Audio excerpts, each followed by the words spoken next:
Hello po, Yusek.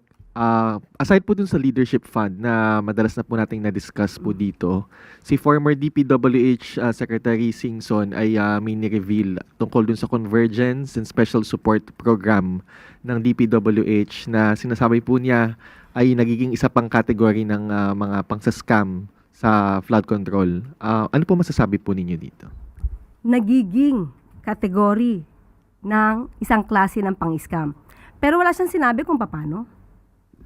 May mga datos naman po siya na sinabi, pero yung kung paano po exactly That's why. ay hindi po niya Diba? nabanggit. Ang nakita ko sa post ay amount tungkol sa Convergence and Special Support Program.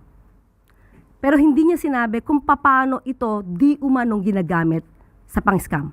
So mas maganda po sana kasi na kapag ka po tayo ay magbibigay ng anumang negatibo na pananalita, sana may kasama ito na mga basihan para hindi naman agad natin mailigaw ang ating mga kababayan. Dahil kung yan ang kanyang opinion lamang, pero wala pa siyang hawak ng basihan para sabihin na yung Convergence and Special Support Program ay pang-scam, hindi po siya nakakabuti sa proyekto ng gobyerno. Dahil itong Convergence and Special Support Program ay matagal na po itong umiiral sa DPWH. Sa ating pagkakaalam, pwede naman po niyang i-deny kung tayo'y nagkamali. Maski na nung panahon po nila ay meron na pong Convergence and Special Support Program. So dahil nga po dyan ay inalam ko mabuti mula sa DBM kung ano nga ba ito. Itong patungkol sa the Convergence and Special Support Program. Hindi po ito secret or separate na 1.1 trillion fund. Ito po ang sabi at akin na lang babasahin. It is a regular program under the Department of Public Works and Highways, with its appropriations and projects reflected in publicly available national expenditure programs, General Appropriations Acts, and other government budget documents.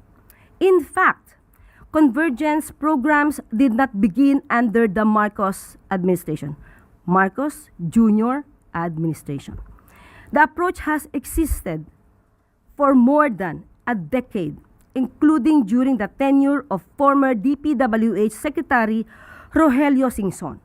As early as 2012, government records already referred to the DOT DPWH Convergence Program on enhancing tourism access, which supported the construction and improvement of roads leading to tourism destinations. Convergence was precisely intended to allow DPWH to provide the infrastructure requirements of programs being undertaken with other government agencies. Over the years, these have included access roads and other infrastructure supporting tourism, agriculture, education, health, national security, industries, airports, seaports, and other national priorities. The current CSSP is therefore an umbrella program covering different types of infrastructure projects, not a single discretionary fund. The Sustainable Infrastructure Projects Alleviating Gaps or SIPAG, as well as the Basic Infrastructure Program or BIP, have likewise been lodged under this program. Official budget documents expressly identify SIPAG under CSSP, while the program itself includes access roads leading to airports, seaports, tourism destinations, industries, and railway stations, among others. For perspective, the fiscal year 2026 General Appropriations Act itself publicly identifies CSSP as one of DPWH's regular programs alongside the Asset Preservation Program, Network Development Program, and Bridge Program. It is therefore inaccurate to portray CSSP as a newly discovered or previously undisclosed public works budget.